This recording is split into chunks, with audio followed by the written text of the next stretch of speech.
খুব বড়ই কেসটা হয়েছিল। আসসালামু আলাইকুম এভরিওয়ান, তোমরা সবাই কেমন আছো? আশা করছি ভালো আছো। তো কাল আমি একটা ভিডিওর মাধ্যমে বলেছি যে 4 মাস পর রিটার্ন করলো আমার এক বাড়িতে একটি পায়রা। এই পায়রাটা সেই পায়রাটা যেটা 4 মাস আগে হারিয়ে গিয়েছিল, আর 4 মাস পর রিটার্ন করলো। আর একটা কথা কি বলেছিলাম যে এই পায়রাটা নিয়ে একটা কেস আছে, তো কেসটা আজকে তোমাদের সাথে শেয়ার করব। কেসটা হচ্ছে ভাই, এই পায়রাটা যখন আমার হারিয়ে যায় তো একটা ছেলে ধরে, সেটা আমি জানি না, তবে আমারই পাড়ার অনেক ছেলেরা বলে ওর কাছে আছে।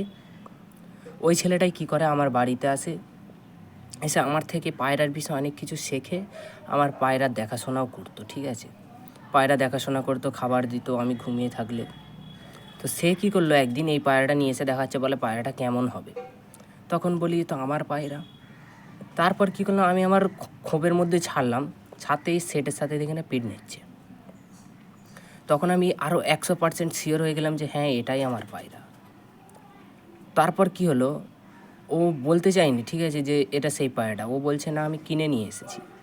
কিন্তু আমি তো বুঝতে পেরেছি এটা আমার পায়রা। তারপর কি, ও দিতে একদম চায়নি। তারপরে ওর বাড়ি আর আমার বাড়ির মিডিল থেকে পায়রাটা ছাড়লাম, ডাইরেক্ট আমার বাড়িতেই আসলো। ঠিক আছে, তারপরে ওর বাবা এসে আমাকে মানে একটা গরম মতো দিল যে বাচ্চা ছেলে দিয়ে পায়রাটা নিয়ে নিচ্ছ। আমি তখন বলি তুমি কি বোঝাতে চাইছো? সে বলে আমি বলছি যে বাচ্চা ছেলে বলে এমন বুঝিয়ে নিয়ে নিলে, এরম বলেছিল। তা আমি কী করলাম, ঝামেলা চাইনি, পায়রাটা দিয়ে দিলাম। তাকে আমি বলেছিলাম দেখো পায়রা নিয়ে যাচ্ছ ভালো, কিন্তু এই পায়রা যদি জানে বেঁচে থাকে আমার বাড়িতে কিন্তু রিটার্ন করবে, সে 1 বছর হোক আর 2 বছর হোক। আর আমি বলেই দিয়েছিলাম যে পরের বারে যদি আসে, যদি চাইতে আসো, মা আসো বাবা আসো যেই আসো, পায়রা পাবে না। সে বললো ঠিক আছে, কিন্তু পায়রাটা কী করলো, রিটার্ন চলে আসলো। তো বাই গাইস, আজকে এই পর্যন্তই বলার জন্য ছিল। টাটা।